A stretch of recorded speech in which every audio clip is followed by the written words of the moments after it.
So I felt I should wait till the first week in February before I make this video. But that's just another form of waiting for the perfect moment. Procrastination at its peak. So the video is now, not later. Enjoy. This is 2025 and everyone is speaking of setting goals and working hard at achieving them. These goals varies from having a good exercise routine to going to the gym X times a week to sleeping at a specific time and waking up at a specific time, even to reading a chapter of a book a day. So many good stuff, right? So much so that it feels too good to be true or too complicated to get started with. Maybe you are disciplined and you have not missed a day. Good for you. But if you are having some trouble staying consistent, then this video is for you. Every month, I'll pick a book that we'll all read together. One book, 1 month. So minimalistic, right? That's the goal, to keep it simple. Alright, here's the video, and this month, we are starting with a book called Show Your Work. The reason why I'm picking this book as the first is first the main idea of the book, which is learning how to switch from being just a buyer to a seller, from being a consumer to a producer. Essentially, it tackles properly the subject of becoming a creator and outlines 10 practical steps to make it happen like magic. This book has 10 short chapters. The longest chapter has 26 pages and chapter 7 has short 10 pages. So it's just a short book actually. So short but so powerful. Yeah, so let me just read the back of the book for you guys before we dive into the book itself. Austin Kleon is one of the brightest new minds on the creative landscape. Show Your Work demonstrates why, with simple and profound insights and an array of his amazing images, he casts aside old stereotypes of the creative life and tells what it's really like. Share like an artist.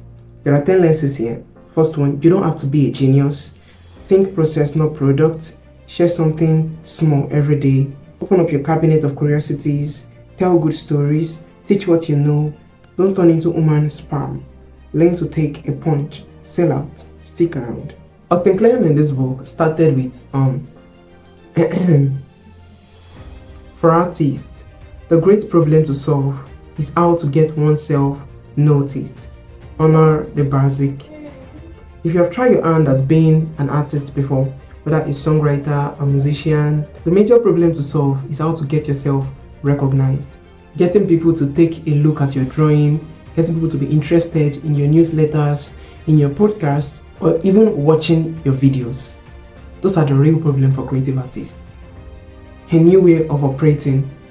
Creativity is not a talent, it is a way of operating. When I have the privilege of talking to my readers, the most common questions they ask me about self-promotion: how do I get my stuff out there? How do I get noticed? How do I find an audience? How did you do it? I hate talking about self-promotion. Comedian Steve Martin famously dodges these questions with the advice, be so good, they can't ignore you. If you just focus on getting really good, Martin says people will come to you. I happen to agree, you don't really find an audience for your work. They find you. But it's not enough to be good. In order to be found, you have to be findable. I think there is an easy way of putting your work out there and making it discoverable while you're focused on getting really good at what you do. Almost all of the people I look up to and try to steal from today, regardless of their profession, have built sharing into their routine. Those people aren't smoozing at cocktail parties. They are too busy for that. They are cranking away at their studios, their laboratories, or their cubicles. But instead of maintaining absolute secrecy and hoarding their work, they are open about what they are working on, and they are consistently posting bits and pieces of their work, their ideas, and what they are learning online. Instead of wasting their time networking, they are taking advantage of the network by generously sharing their ideas and their knowledge. They often gain an audience that they can then leverage when they need it, for fellowship, feedback, or patronage. I wanted to create a kind of beginner's manual for this way of operating, so here is what I came up with. A book for people who hate the very idea of self-promotion. An alternative, if you will, to self-promotion. I'm going to try to teach you how to think about your work as a never-ending process, how to share your process in a way that attracts people who might be interested in what you do, and how to deal with the ups and downs of putting yourself and your work out in the world. If Still Like an Artist was a book about stealing influence from older people, this book is about how to influence others by letting them steal from you. So we read a few paragraphs in the book, and if you will, I'll just try to give a brief explanation. So this book started with a quote explaining how the major problem for artists is not becoming more creative, is not becoming more innovative. That's not their problem. The problem is getting recognition. You can be a writer, but how many views do you get? How many readers do you get? How many loyal engagements or followers do you have? Same thing goes for YouTube. You can be a content creator. You can even have amazing ideas, amazing content. But the question is, how many engaged subscribers do you actually have? And that's the major problem for creative artists. It's not getting good at what they do, but it's getting recognized. Comedian Steve Martins famously dodges this question. So he dodges this question with a phrase, which is be so good that they can't ignore you. So what he's essentially saying is become so good at what you do that just your talent, just your abilities makes people recognize you. But that's just a way to dodge the question of how to get recognized. And again, one thing that is common to all creative artists, apart from having the problem of recognition, is that they also don't want to pressure people into liking them or into recognizing their work. They want their work to speak for them. But it's not just enough. That's what this book is talking about. Austin Kleon is saying it's not just enough to get good at what you do. There's actually a formula, if you will, a formula to help you get recognized more easily, to help you be findable. And the way he explained the formula in the first few paragraphs of this book, we're still going to go into more details later. But the way he explained in the first few paragraphs of this book is building sharing into your routine. So if you're working on anything, carry people along, grow in public. For example, if you are an artist and you plan to draw for the next 90 days, a 90-day challenge where you draw something every day for the next 90 days. So instead of just hiding in your cubicle, instead of just hiding in your studio and cranking away, working for hours, long hours, show your work means that you should carry people along on what you are doing. So and every day in that 90-day challenge, for example, you should make them know what you are drawing, whether you're drawing a peacock today, you're drawing a lion tomorrow, you're drawing a flower with petals the day after. So carry your audience along. Make them know what you're up to. Make them know what you are doing lately, how you have been spending your time, how you have been working hard towards your craft. So let's continue. Imagine if your next boss didn't have to read your resume because he already reads your blog. Imagine being a student and getting your first gig based on a school project you posted online. Imagine losing your job but having a social network of people familiar with your work and ready to help you find a new one. Imagine turning a side project or a hobby into your profession because you had a following that could support you. Or imagine something simpler but just as satisfying, spending the majority of your time, energy, and attention practicing a craft, learning a trade, or running a business, while also allowing for the possibility that your work might attract a group of people who share your interests. All you have to do is show your work. And there's a diagram here. One thing about this book, Show Your Work, is that it not only contains practical 10 steps, but it also contains images to explain what it's talking about, images and examples. So here it is. We have our first image in the book. Crafting something is a long, uncertain process. A maker should show her work. So I hope you understand that. Whenever you want to craft something, it takes a long while to be able to completely craft something. So instead of hiding in your studio and working on the project till you have perfected it, there's a quote that goes something like this: you learn in the dark, you show on the stage. That is, the stage is not for learning, the stage is for showing what you've learned.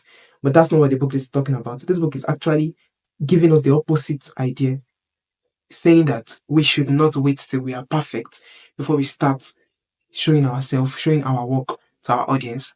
Instead, we should grow in public. So whatever it is you're working on, show your process in front of your audience. Let them grow with you. Let them grow and mature with you. You don't have to be a genius. Find the seniors. Give what you have to someone. It might be better than you dare to think. There are a lot of destructive myths about creativity, but one of the most dangerous is the lone genius myth. An individual with superhuman talent appears out of nowhere at certain points in history, free of influences or precedent, with a direct connection to God or the muse. When inspiration comes, it strikes like a lightning bolt. A light bulb switches on in his head, and then he spends the rest of his time toiling away in a studio, shaping this idea into a finished masterpiece that he releases into the world to great fanfare. If you believe in the lone genius myth, then creativity is an antisocial art performed by only a few great figures, mostly dead men with names like Mozart, Einstein, or Picasso. The rest of us are left to stand around and gawk in awe at their achievements. There is an LDR way of thinking about creativity that the musician Brian Eno refers to as seniors. Under this model, great ideas are often bettered by a group of creative individuals, artists, curators, thinkers, theorists, and other tastemakers who make up an ecology of talent. If you look back closely at history, many of the people who will think of as lone geniuses were actually part of a whole scene of people who were supporting each other. If you look back closely at history, many of the people who we think of as lone geniuses were actually part of a whole scene of people who were supporting each other, looking at each other's work, copying from each other, stealing ideas, and contributing ideas. Seniors doesn't take away from the achievements of these great individuals. It just acknowledges that good work isn't created in a vacuum, and that creativity is always, in some sense, a collaboration, the result of a mind connected to other minds. So we all know of those great scientists who existed centuries before us. People like Einstein, people like Mozart, people like Isaac Newton, people like Thomas Edison, and all of these great individuals who invented many of the things we use today. Haven't you thought about it? That it looks like we have less and less scientists in this era. So one of the things that this book is addressing is that when we think of those people, we think of people who sat down in their apartment and figure things out on their own. And actually, that's what they did. Some of them went and stayed in isolation, thought about something, reflected over and over again until they figure out the answer. But the truth is, indeed, they stayed alone. Indeed, they spent so much time trying to figure things out. But their minds were still connected to the minds of other people as at that time who were also scientists. They built on the principles of each other. So the idea of a genius, where you're a lone ranger, you stay on your own, you figure everything out on your own, you don't need the help of anybody, is a destructive myth. It is untrue. Very untrue. Even the great people who has come before us, they rubbed minds with each other. So someone will come here today and talk about the law of gravity. Another person will come maybe 10 years later, 20 years later, 5 years later, and make another principle based on the principle of gravity. So that's how they did. They built on each other's principle. Creativity has never been a lone ranger thing. It has always been mind connected to other minds. What I love about the idea of seniors is that it makes room in the story of creativity for the rest of us, the people who don't consider ourselves geniuses. Being a valuable part of the seniors is not necessarily about how smart or talented you are, but about what you have to contribute, the ideas you share, the quality of the connections you make, and the conversations you start. If we forget about genius and think more about how we can nurture and contribute to your seniors, we can adjust our own expectations and the expectations of the world we want to accept us. We can stop asking what others can do for us and start asking what we can do for others. I think the book is pretty explanatory.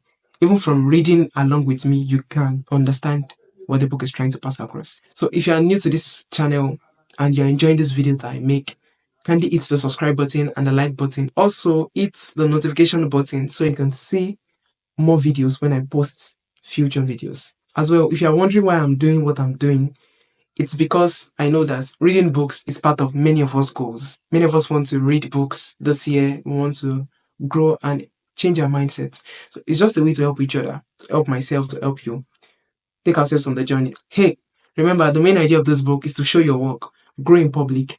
Essentially, that's what I'm doing. I'm doing it with you guys. So we are growing together. We're going to take a book a month, break it into chapters. So I'll make a video a week or maybe 2 videos a week, depending on the length of the book. So we have another diagram here, as you can see. Um, Someone in the middle and the other circle nodes that are surrounding the person. They are minds, other minds that are connected to the person. So just one creative person, but hundreds or thousands of other creative minds that are all connected together in a seniors. We live in an age where it's easier than ever to join a seniors. The internet is basically a bunch of seniors connected together, diverse from physical geography. Blogs, social media sites, email groups, discussion boards, forums, they are all the same thing. Virtual scenes where people go to hang out and talk about the things they care about. There is no bouncer, no gatekeeper, and no barrier to entering these scenes. You don't have to be rich, you don't have to be famous, you don't have to have a fancy resume or a degree from an expensive school. Online, everyone, the artist and the creator, the master and the apprentice, the expert and the amateur, has the ability to contribute something. Be an amateur. That's all any of us are. Amateurs. We don't live long enough to be anything else. Charlie Chaplin. This quote hit me the first day I heard it. It got me thinking for a whole long while. I was mesmerized by this quote. That's what any of us are, amateurs. If you think about it, every day we are meeting new things, especially in this age that we are now. Things are changing so rapidly, so fast, that even the expert is becoming an amateur by the day. Updates are happening, things are happening so fast. The news is running faster than ever. Technology is running faster than ever. A lot of different things. Think about it. Every year, new models of phones are coming out. Even the platforms you use day to day, WhatsApp, Skype, YouTube, they are changing so fast. In the past decades, there was nothing like YouTube Shorts. Now there are YouTube Shorts. Who knows what will happen in the next 10 years? So a lot of things are happening, such that even the experts has to wear an amateur spirit. Because things are changing so damn fast. And how many years do we have to live? Yeah, we're all going to live long. We're all going to stay healthy and live long. But even if we live for 200 years, 200 years is not long enough for you to become an expert at everything life has to offer. Yeah, you can pick up a skill and become an expert, but really, to become an expert at handling life, no, that's not going to happen. We are all going to wear our amateur hats every day and try to figure things out as they come. We're all terrified of being reviewed as amateurs, but in fact, today it is the amateurs, the enthusiasts, who pursues and work in the spirit of love, regardless of the potential for fame, money, or career, who often has the advantage over the professional because they have little to lose. Amateurs are willing to try anything and share the results. They take chances, they experiment, and follow their whims. Sometimes in the process of doing things in an unprofessional way, they make new discoveries. In the beginner's mind, there are many possibilities, said Zen monk Shunryo Suzuki. In the expert's mind, however, there are few. Amateurs are not afraid to make mistakes or look ridiculous in public. They are in love and they don't hesitate to do work that others think of as silly or just plain stupid. The stupidest possible creative act is still a creative act, writes Clay Sharkey in his book Cognitive Surplus. So on the spectrum of creative work, the difference between the mediocre and the good is vast. Mediocrity is, however, still on the spectrum, just on this side of the spectrum, while the experts are on the far end of the spectrum. Yeah, on two far sides. However, amateurs are still on the spectrum. You can move from mediocre to good in increments. The real gap is between doing nothing and doing something. Amateurs know that contributing something is better than contributing nothing. Amateurs might lack formal training, but they are all lifelong learners and they make a point of learning in the open so that others can learn from their failures and successes. Writer David Foster Wallace said that he thought good non-fiction was a chance to watch somebody reasonably bright but also reasonably average pay far closer attention and think at far more length about all sorts of different stuffs that most of us have a chance to in our daily lives. Amateurs fit the same bill. They are just regular people who get obsessed by something and spend a ton of time thinking out loud about it. This reminds me of Richard Feynman quote. Look, the pros are struggling, put an amateur in. Second one, get out of your league. Define perfection, love something more. Sometimes amateurs have more to teach us than experts. It often happens that two schoolboys can solve difficulties in their work for one another better than the master can, wrote author C.S. Lewis. The difficulty we want him to explain is one he has recently met. The expert met it so long ago he has forgotten. Watching amateurs at work can also inspire us to attempt the work ourselves. I saw the Sex Pistols, said new order frontman Bernard Sommer. They were terrible, and I wanted to get up and be terrible with them. Raw enthusiasm is contagious. So you don't really have to try to prove to people that you're an expert. Sometimes being an amateur itself carries raw enthusiasm. Just watching someone flop and make beginner mistakes and do it with so much joy and passion and love. Someone being comfortable with knowing that they are not good at something, but also embracing the idea that they know they are going to become good with time. I mean, that's the spirit, the amateur spirit. That's what we all need to get by, to drive through the storms of life. We all need to wear our amateur art with pride, with love, and channel the difficulties of life. The world is changing at such a rapid rate that it's turning us all into amateurs. Even for professionals, the best way to flourish is to retain an amateur spirit and embrace uncertainty and the unknown. When Radiohead frontman Tom York was asked what he thought his greatest strength was, he answered that I don't know what I'm doing.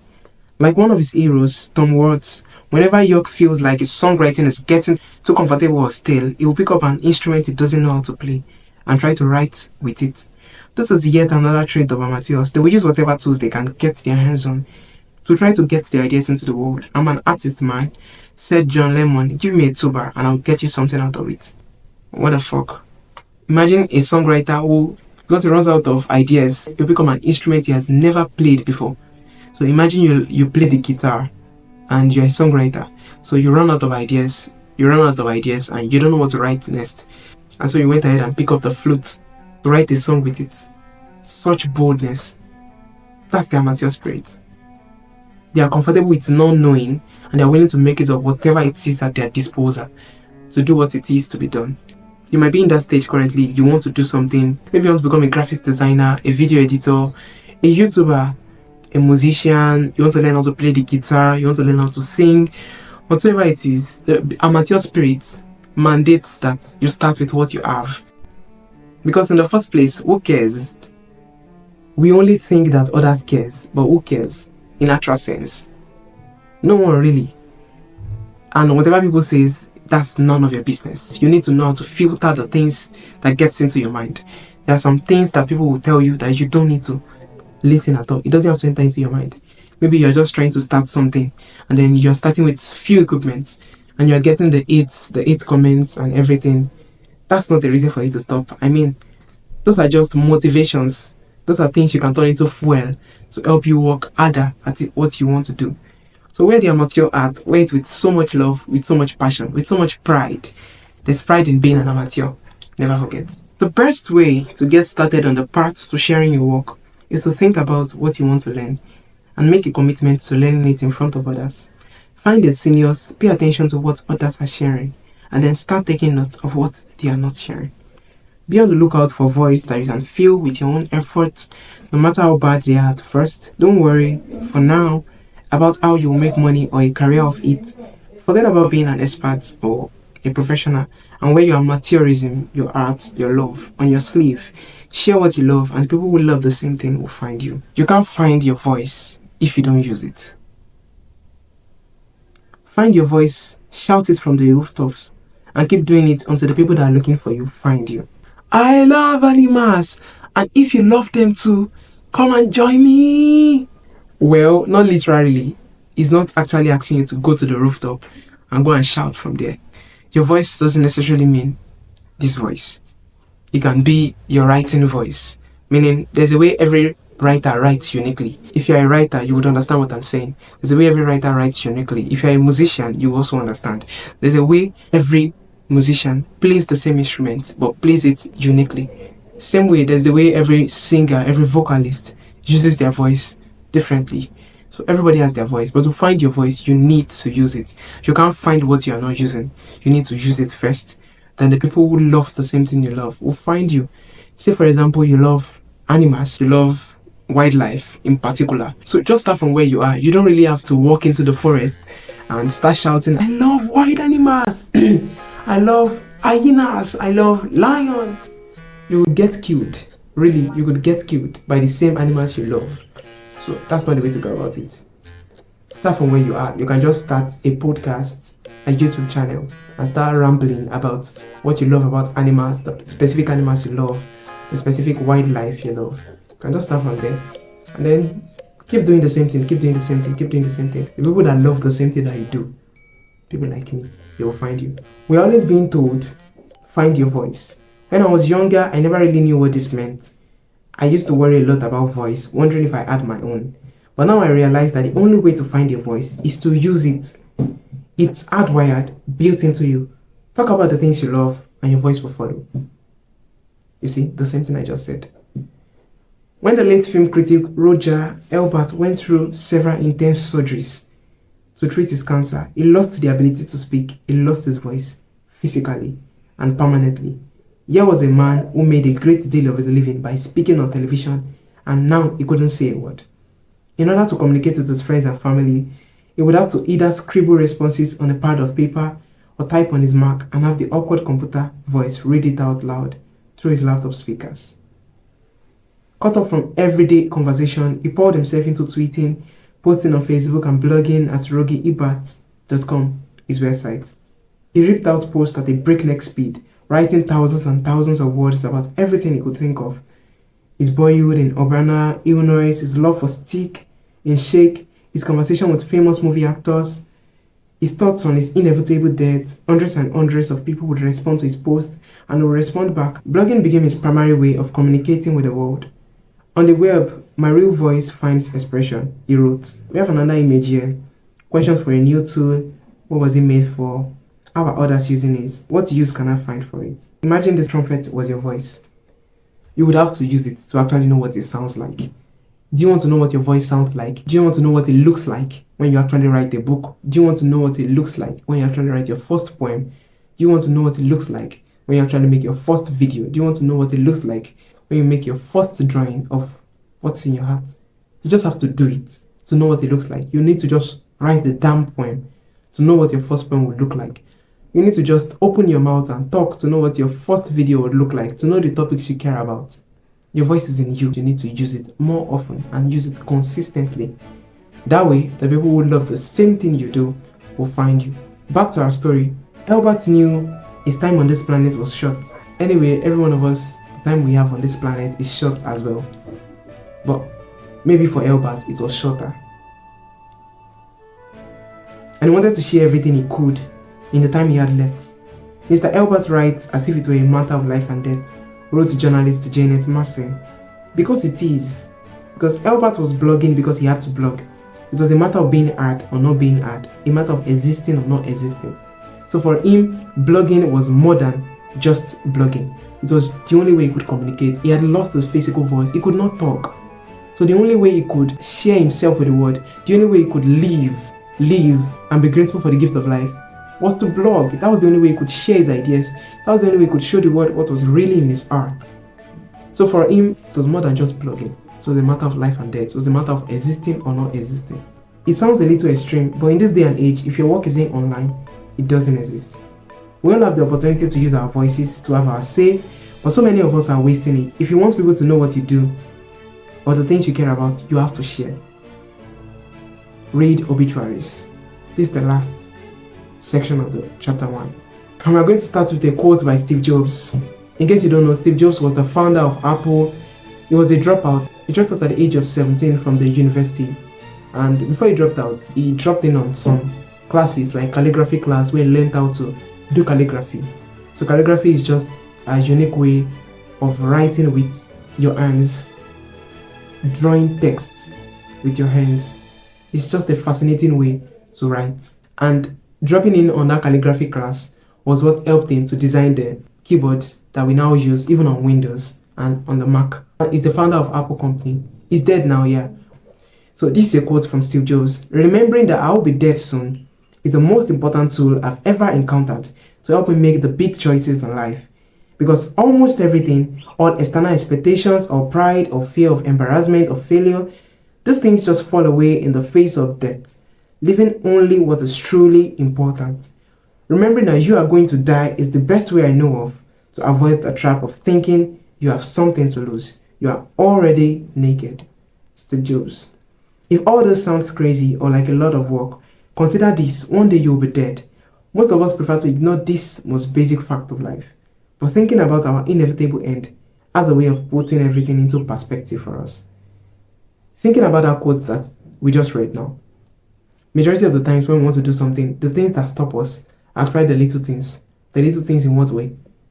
Like, what would our parents think of? What would our friends think of? when they see our videos online, when they laugh at us, the video is not good, we're afraid of their bad reviews. But those things are just little. Imagine that you're on the deathbed currently. Those things wouldn't matter. If you're on the deathbed currently and you have just a few minutes left to live, those things wouldn't matter to you anymore. They wouldn't. Trust me, they would not. You would not care about what your friend will think about that poem. You would not care about what your friend will think about that drawing. You will not care about what your friend will think about that work of art. All you would care about is doing what is truly in your heart. That's the way it's meant to be. All fear of failure, all fear of embarrassment, all fear of letting other people's expectation down. Those are all little things. They are unimportant. The most important thing is to do what is truly in your heart, to do what you love, and do it with passion, love, and pride. We've all read stories of near-death experiences changing people's life. When George Lucas was a teenager, he almost died in a car accident.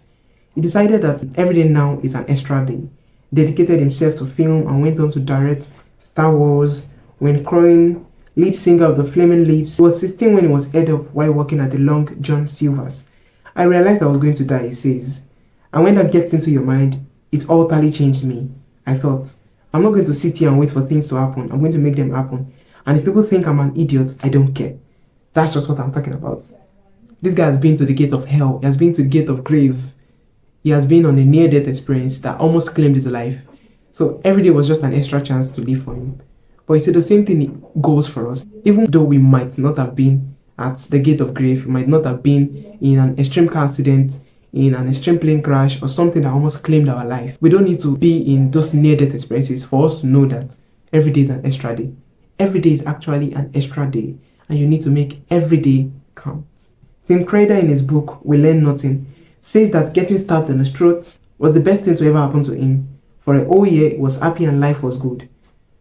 You would like to think that nearly getting killed would be a permanently life-altering experience. Crader writes, but the illumination didn't last. Eventually, it was back to the busy work of living. The writer George Saunders, speaking of his own near-death experience, says, for 3 to 4 days after that, it was the most beautiful world. Why not? Why not?